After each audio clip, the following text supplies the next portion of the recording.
Today we are going to be reading a story called Red Riding Hood, and this story is retold and illustrated by James Marshall.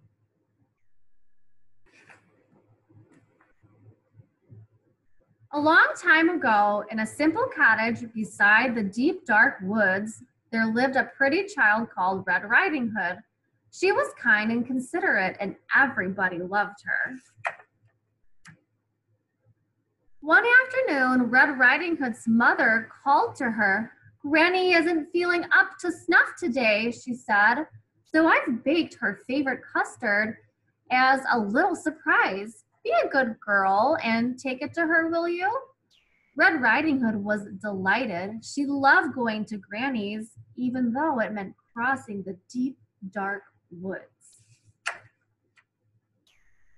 When the custard had cooled, Red Riding Hood's mother wrapped it up and put it in a basket. "Now, whatever you do," she said, "go straight to Granny's. Do not tarry, do not speak to any strangers." "Yes, Mama," said Red Riding Hood.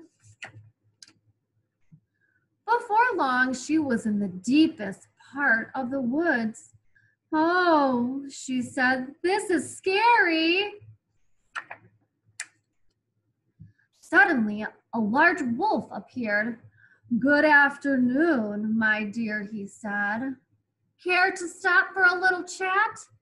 "Oh, gracious me," said Red Riding Hood. "Mama said not to speak to any strangers." But the wolf had such charming manners. "And where are you going, sweet thing?" he said. "I'm on my way to visit Granny, who lives in the pretty yellow house on the other side of the wood," said Red Riding Hood. "She's feeling poorly, and I'm taking her a surprise." "You don't say," said the wolf. Just then, he had a delightful idea. "No reason why I can't eat them both," he thought. "Allow me to escort you," he said. "You never know what might be lurking about." "Oh, you're too kind," said Red Riding Hood. Beyond the forest, they came to a patch of sunflowers. "Why not pick a few?" suggested the wolf. "Grannies love flowers, you know." But while Red Riding Hood was picking a pretty bouquet, the clever wolf hurried on ahead to Granny's house. "Who is it?" called out Granny. "It is I, your delicious, darling granddaughter," said the wolf in a high voice. "The door is unlocked," said Granny. "Surprise!" cried the wolf. Granny was furious at having her reading interrupted. "Get out of here, you horrid thing," she cried. But the wolf gobbled her right up. He didn't even bother to chew. Tasty," he said, patting his belly. "So tasty." Just then, he heard footsteps on the garden path.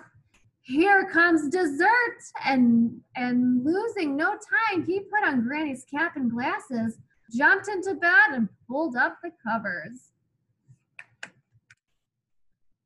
"Who is it?" he called out in his sweetest Granny voice. "It is I, your little granddaughter," said Red Riding Hood. "The door is unlocked," said the wolf. Red Riding Hood was distressed at seeing her grandmother so changed.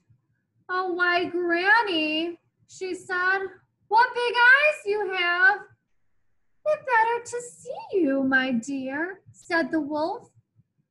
"And Granny, what long arms you have." "The better to hug you, my dear," said the wolf. "And Granny, what big teeth you have." "The better to eat you, my dear," cried the wolf. And he gobbled her right up. "I'm so wicked," he said, "so wicked." But really, he was enormously pleased with himself. And having enjoyed such a heavy meal, he was soon snoring away. A hunter passing by was alarmed by the frightful racket. That doesn't sound like Granny, he said. And so the brave hunter jumped in the window, killed the sleeping wolf, and cut him open. Out jumped Granny and Red Riding Hood.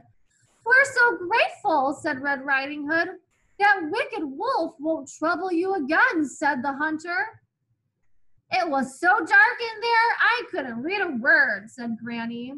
Red Riding Hood promised never ever to speak to another stranger, charming manners or not. And she never did. I hope you enjoyed the story, friends.